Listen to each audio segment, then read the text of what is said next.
Alone versus lonely, क्या फर्क है? देखिए बहुत ही इंपॉर्टेंट चीज है ये।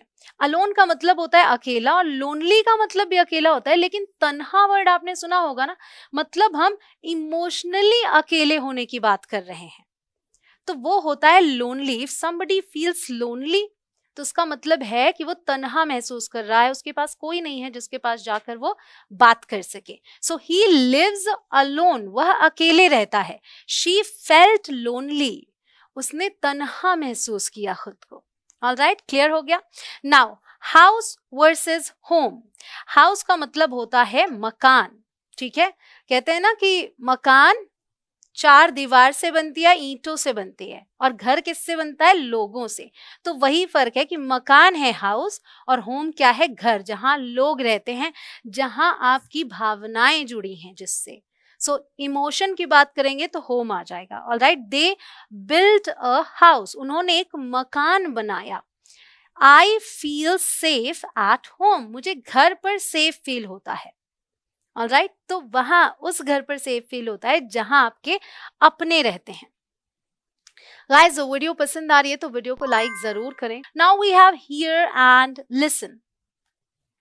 जैसे मैंने आपको फर्क बताया सी और लुक में, वैसा ही फर्क है यहाँ पर हियर और लिसन में।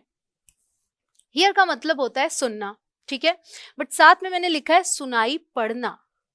और लिसन का मतलब होता है ध्यान से सुनना। जैसे लुक का मतलब था ध्यान से देखना और सी का मतलब देखना या दिखना, तो वैसे ही यहाँ पे आई हियर अ नॉइज, मतलब मुझे शोर सुनाई दे रहा है।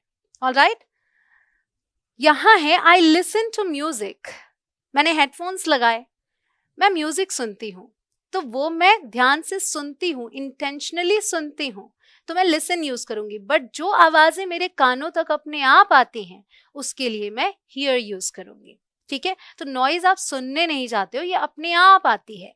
So I hear a noise and I listen to music. इसीलिए जब हम किसी से बोलते हैं मेरी बात सुनो, हम क्या बोलते हैं? Listen to me. लेकिन अगर पूछना हो क्या तुम्हें मेरी आवाज आ रही है, मतलब तुम्हारे कानों तक मेरी आवाज पहुंच रही है, हम कैसे पूछते हैं? Can you hear me? क्या पूछते हैं? Can you hear me? Now win versus beat. Win का मतलब होता है जीतना, बीट का मतलब होता है किसी को हराना। इंडिया वॉन द मैच, मतलब भारत मैच जीत गई। सो जीतने के लिए हमने विन यूज किया। एंड इंडिया बेट पाकिस्तान, अगर वो मैच जीती तो पाकिस्तान को हराया, ये भी तो हम बोलते हैं। तो हराने के लिए हम क्या यूज कर रहे हैं? बेट। यहां मैंने बेट बोला, यहां मैंने बीट बोला, क्योंकि यहां पर हम बात कर रहे हैं V1 की। हम नॉर्मली आपको जब मैं वर्ब्स बता रही हूं तो इस तरीके से बता रही हूँ, यहाँ पे ये V2 है। ऑलराइट, जैसे विन की सेकेंड फॉर्म वॉन, वैसे ही बीट की second form beat. So spelling same है, प्रोनाउंसिएशन में फर्क आ जा रहा है। Now we have few versus a few. बहुत ज्यादा कंफ्यूजन है सबको, अब नहीं होगी। बहुत ही सिंपल है इसे समझना। फ्यू का मतलब होता है बहुत कम, बहुत कम। साथ में लिखा है नेगेटिव, नेगेटिव सेंस में यूज होता है ये, यानी कि इतना कम है, बस एक दो है, लगभग ना के बराबर।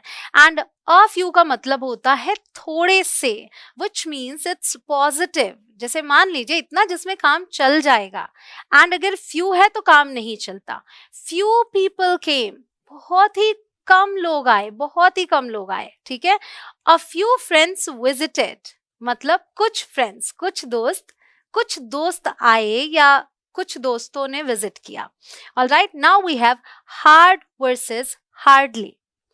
हार्ड का मतलब होता है कठिन, तो हार्डली का मतलब इससे रिलेटेड नहीं है। हार्डली का मतलब है मुश्किल से, और ये हम कैसे यूज करेंगे? देखिए, ही वर्क्स हार्ड, मतलब वो कड़ी मेहनत करता है, ठीक है?